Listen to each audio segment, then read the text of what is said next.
آج ہم یہ سیکھیں گے کہ وقف کیسے کرتے ہیں، یعنی کیفیت وقف۔ اگر جس حرف پر ہم وقف کر رہے ہیں اس پر زبر زیر پیش ہو تو پھر کیسے وقف کریں گے، اگر اس پر دو زبر دو زیر یا دو پیش ہو تو پھر کیسے وقف کریں گے، اور اگر اس کے اوپر کھڑی زبر کھڑی زیر یا الٹا پیش ہو تو پھر کیسے وقف کریں گے، یا وہ حرف مشدد ہو تو اس پہ پھر کیسے وقف کریں گے، یا اگر وہ حرف تا ہو تو اس پر کیا اور کیسے وقف کریں گے۔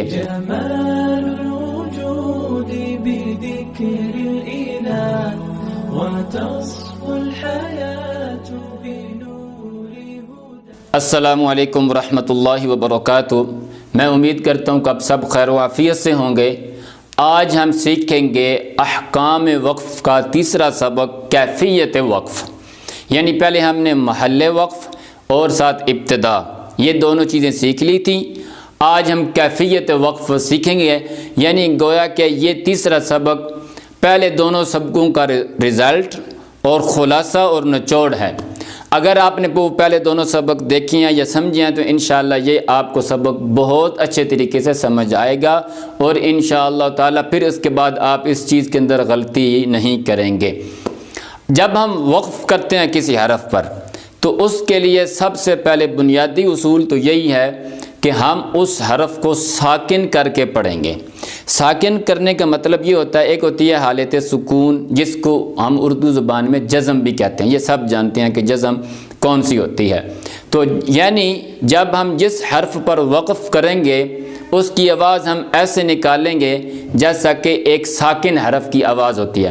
ساکن آواز کیا ہے؟ جیسا ایک حرف کی یہ آواز ہوتی ہے اس کی حرکت والی، چاہے دو زبر ہو دو زیر ہو یا دو پیش ہو یا صرف حرکت ہو اس کے اوپر زبر زیر اور پیش۔ جیسے میں پڑھتا ہوں سا کو سا سی سو، یہ ہوگی حرکت والی اس کی آواز، اور ساکن اور وقف والی آواز اس کی یہ ہوتی ہے کہ جس حرف پر وقف کریں گے اس کی آواز مخرج کے اندر جا کر رک جائے گی اور بند ہو جائے گی، مخرج سے نکلے گی نہیں ہے۔ جیسے سا ہے نا، ایسے نہیں نکلے گی، بلکہ جب ہم وقف کریں گے سا کے اوپر تو ہم پڑھیں گے اس اس مبسوس، ایسے رک جائے گی آواز۔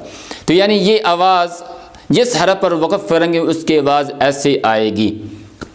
اب اگر جس حرف پر ہم وقف کر رہے ہیں اگر وہ پہلے ہی سے ساکن ہے، یعنی اس کے اوپر پہلے ہی سے علامت سکون یا علامت جزم موجود ہے، پھر ہم اس کو اسی طرح پڑھ دیں گے، کوئی تبدیلی نہیں کریں گے۔ اب اگر اس کے اوپر زبر زیر یا پیش ہے تو پھر ہم اس کو ساکن کر دیں گے۔ زبر کی مثال دیکھ لیں، جیسے ہم پڑھتے ہیں الحمدللہ رب العالمین۔ اب یہ جو نون ہے، نون کے اوپر زبر ہے، اور زیر کی مثال جیسے الرحمن الرحیم، اب میم کے نیچے زیر ہے، اور پیش کی مثال ہے ایاک نعبد و ایاک نستعین، نون کے اوپر پیش ہے۔ تو اب ہم سب اسی طرح پڑھتے ہیں عالمین اور رحیم اور نستعین، یعنی جب زبر زیر اور پیش ہوگی تو پھر ہم اس کو ساکن کر دیں گے اور کوئی تبدیلی نہیں ہوگی۔ اور اگر اس کے اوپر دو زبر یا دو زیر یا دو پیش ہو تو پھر کیسے وقف کریں گے؟ اگر تو دو زیر اور دو پیش ہیں پھر یہی قانون ہے، اس کو ہم ساکن کر دیں گے، کوئی بھی جو بھی حرف ہوگا اس کو ہم ساکن کر دیں گے۔ اب اس کے لیے اگر مثال ہم دیکھنا چاہیں تو دیکھ سکتے ہیں، جیسے قل هو اللہ احد، دال کے اوپر دو پیش ہیں، اور زیر کی مثال ہے جیسے سیصلی نارا ذات لہب، با کے نیچے دو زیر ہیں۔ اس طرح دوسری مثال آگے دیکھ لیں، فی جیدہا حبل من مسد، دال کے نیچے دو زیریں ہیں۔ اب اگر دو زبر ہو تو پھر کیسے وقف کریں گے؟ یہ بہت اہم ہے، جو سب سے زیادہ لوگ میرا خیال پوچھتے بھی ہیں، اور بعض مقام ایسے ہیں کہ جہاں پر لوگوں کو اس کے اندر دشواری پیش آتی ہے۔ اگر دو زبر ہو تو دو جو زبریں ہوتی ہیں یہ اس کے لکھنے کے دو طریقے ہیں۔ بعض دفعہ جس حرف کے اوپر دو زبریں ہیں اس کے ساتھ الف بھی ہوتا ہے، اور بعض دفعہ الف نہیں ہوتا لیکن حرف کے اوپر دو زبریں موجود ہوتی ہیں۔ دونوں صورتوں میں، چاہے الف ساتھ لکھا ہو یا نہ لکھا ہو، دونوں صورتوں کے اندر جب بھی ہم دو زبر والے حرف کے اوپر وقف کریں گے تو ہم دو زبریں کو ختم کر کے اس کو ایک الف کے ساتھ تبدیل کر کے ایک زبر پڑھیں گے۔ اب اگر الف لکھو تو اس کی مثال بھی آسان، آپ دیکھ لیں، جیسے سورۃ النصر ہم پڑھتے ہیں افواجن، اب جہاں پر دو زبریں ہیں تو ہم وقف جب کریں گے تو اس کو ہم پڑھیں گے افواجا۔ اس طرح آگے آتا ہے انہو کان توابا، اصل میں آپ دیکھیں گے توابن ہے، لیکن وقف کرتے ہیں تو ہم پڑھتے ہیں اس کو توابا۔ اس طرح سورۃ العادیات والعادیات ضبحا فالموریات قدحا، ان آگے جو آیات آ رہی ہیں ان پہلی کچھ آیات کے اندر دیکھیں تو آپ دو زبریں بھی ہیں اور ساتھ الف بھی لکھا ہوا، تو ہم وقف اس طرح کرتے ہیں ضبحا قدحا صبحا نقعا، ٹھیک ہو گیا۔ اب اگر الف نہ لکھا ہوا تو پھر بھی ہم اس کو اسی طرح پڑھیں گے۔ اس کے لیے کچھ الفاظ آپ دیکھ لیں، جیسا کہ لفظ آتا ہے ہدن او اجد علی النار ہدن، اب اس پر ہم وقف کریں گے تو ہم پڑھیں گے ہدا۔ اس طرح دوسرا لفظ آتا ہے بالواد المقدس طوا، طوان ہے تو وقف ہوگا طوا۔ اس طرح آگے لفظ آتا ہے ولا انت مکانا سوا، سوان کے اوپر وقف ہم کریں گے سوا۔ اس طرح ساتھ ہی آگے لکھا ہوا ہے وَأَن يُحْشَرَ النَّاسُ ضُحًى، ضحن ہے دیکھیں تو اس کو ہم پڑھیں گے ضحا۔ اس طرح مسمن لفظ ہے وَأَجَلٌ مُسَمَّى، ہم وقف کریں گے وَأَجَلٌ مُسَمَّى۔ اب اگر اس حرف کے اوپر کھڑی زبر یا کھڑی زیر اور الٹا پیش ہے پھر کیا کریں گے ہم، یا کیسے وقف ہوگا؟ کھڑی زیر اور الٹا پیش کے لیے تو وہ یا ہم اس کو ساکن کر دیں گے، جس حرف کے اوپر الٹا پیش ہے یا اس کے نیچے کھڑی زیر ہے تو ہم اس کو ساکن ہی کر دیں گے، جیسا کہ ہم وقف کرتے ہیں سورۃ اللہب کے اندر، یہ دیکھ لیں وَامْرَأَتُهُ آتا ہے، اب ہا کے اوپر الٹا پیش ہے تو ہم وقف کریں گے وَامْرَأَتُهُ، وَامْرَأَتُهُ، ٹھیک ہے۔ اس طرح سورۃ القاریہ ہے تو اس کے اندر ہم پڑھتے ہیں فَأَمَّا مَنْ ثَقُلَتْ مَوَازِينُهُ، نو ہا کو ہم ساکن کر دیتے ہیں۔ اگر کھڑی زبر ہو تو پھر کیا کریں گے؟ اگر کھڑی زبر لکھی ہوئی ہے اس آخری حرف کے اوپر تو پھر کوئی تبدیلی نہیں ہوگی، اس کھڑی زبر کو ہم اسی طرح پڑھتے ہیں، جیسا کہ بہت سارے مقامات کے اوپر ہے۔ سورۃ الضحیٰ آپ دیکھ لیں والضحیٰ، ہا کے اوپر کھڑی زبر آ رہی ہے، اسی طرح پڑھیں گے۔ واللیل اذا سجا، کھڑی زبر آ رہی ہے۔ ما ودعک ربک وما قلی للآخرۃ خیر لک من الاولی، کھڑی زبر آ رہی ہے، اس طرح پڑھیں گے، کہیں بھی آ رہی ہے کھڑی زبر کے اندر پھر کوئی ہم تبدیلی نہیں کریں گے۔ اسی طرح بعض دفعہ ہم دیکھتے ہیں کہ آخری جو حرف ہوتا ہے جس پر ہم وقف کر رہے ہوتے ہیں وہاں پر الف لکھا ہوتا ہے، بعض آیات کے آخر پہ آتا ہے، جیسا کہ سورۃ الشمس ہے والشمس وضحاها۔ اب اس الف پر جب ہم وقف کریں گے تو ہم اس کے اندر کوئی تبدیلی نہیں کریں گے، اس الف کو پڑھ کر ہی ہم اپنا وقف کریں گے، یعنی سانس اور آواز کو توڑیں گے اور بند کریں گے۔ والشمس وضحاها والقمر اذا تلاها والنهار اذا جلاها۔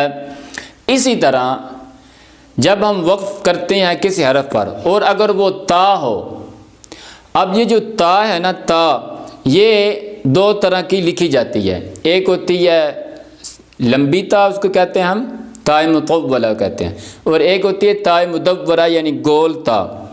اب اس تا کی وجہ سے لفظ کے اندر کوئی فرق نہیں آتا، مطلب یہ ایک تا ہی ہے، صرف اس کے لکھنے کی دو شکلیں ہیں اور دو طریقے ہیں۔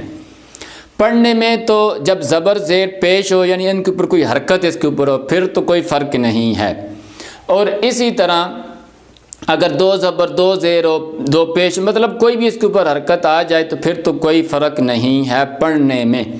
البتہ جب اس کے اوپر ہم وقف کریں گے تو پھر ہم دیکھیں گے کہ کون سی تا لکھی ہوئی ہے، اگر تو وہ لمبی تا ہے پھر کوئی تبدیلی نہیں ہوگی، پھر وہ اس تا کو پڑھیں گے اور اسی کے اوپر ہم وقف کریں گے۔ اگر وہ گول تا ہو تو پھر اس کے اوپر ہم وقف جب کریں گے تو پہلے ہم اس تا کو ہا کے ساتھ تبدیل کریں گے، پھر اس کے اوپر وقف ہم کریں گے، یعنی ہا کی آواز آئے گی، جیسا کہ آپ دیکھ لیں سورۃ الہمزہ ویل لکل ہمزۃ لمزہ۔ اب یہ جو تا ہے اس کے اوپر ہم جب وقف کرتے ہیں تو ہم اس کو ہا پڑھتے ہیں لمزہ۔ آگے اس طرح آتا ہے حطامہ، آگے آتا ہے موقدہ، آگے آتا ہے التی تطلع علی الافئدہ انہا علیہم مؤصدہ فی عمد ممددہ۔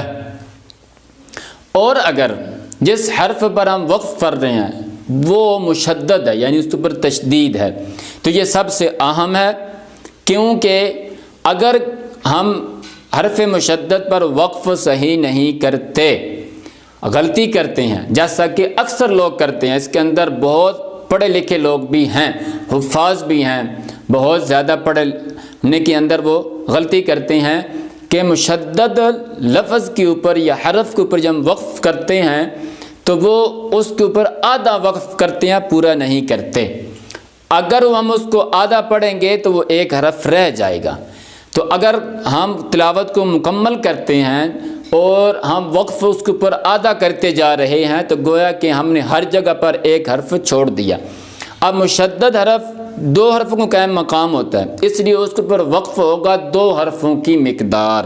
یعنی آسان سا حال یہ ہے کہ جب ہم مشدد لفظ کے اوپر یا حرف کے اوپر وقف کریں گے تو ہم اس کی آواز کو تھوڑا سا لمبا کر دیں گے۔ کیا کر دیں گے؟ لمبا کر دیں گے۔ جیسا کہ فا ہے، جب ہم یہ مشدد ہو اور ہم اس کے اوپر وقف کریں تو ہم پڑھیں گے اف اف۔ اگر مشدد نہ ہو تو ہم پڑھتے ہیں اف، لیکن تھوڑا سا ہم اس کو لمبا کر دیں گے تو یہ مشدد بن جائے گا اف۔ ایسے زال لے لیں او، لام لے لیں ال ال۔ اب آگی ایک تو یہ بات ہوگی۔ اب اگر مشدد لفظ ساتھ حروف قلقلہ میں سے بھی ہے تو پھر وہاں پر قلقلہ بھی ہوگا اور اس کے اندر ہم تشدید کے ساتھ لمبا وقف کیسے کریں گے؟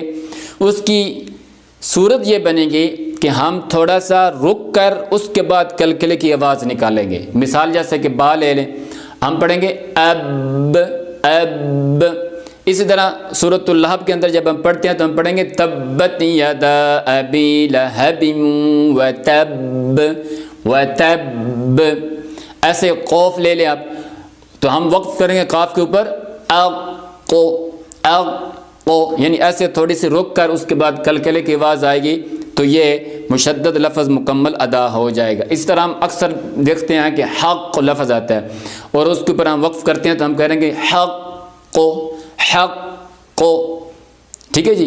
اس طرح آگے جتنے بھی حروف قلقلہ ہے، جیسے قو ہے حروف قلقلہ میں سے، اقو اقو، اد اد اج حج، ٹھیک ہے جی، حج۔ اس طرح یا آتا ہے اکثر جگہ پر، جیسے ہم پڑھیں گے ای ای ای سامری۔ اس طرح واو آتا ہے تو ہم واو کے اوپر کیسے وقف کریں گے؟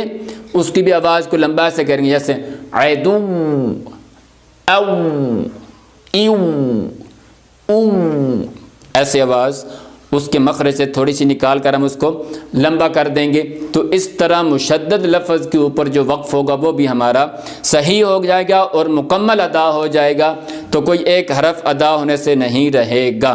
تو مجھے امید ہے کہ یہ آپ کو سمجھ آیا ہوگا۔ یہ وقف کرنا یہ بہت ہی اہم تھا، اور کیفیت اس میں سے سب سے زیادہ اہم ہے کہ جب ہم وقف کریں گے محل کے اوپر تو اس کے بعد اس کی کیفیت بالکل مکمل طور پر صحیح ہونی چاہیے۔ تو دعا میں یاد رکھیے، ویڈیو کو ثواب کی نیت سے ضرور شیئر کریں۔ السلام علیکم ورحمۃ اللہ وبرکاتہ۔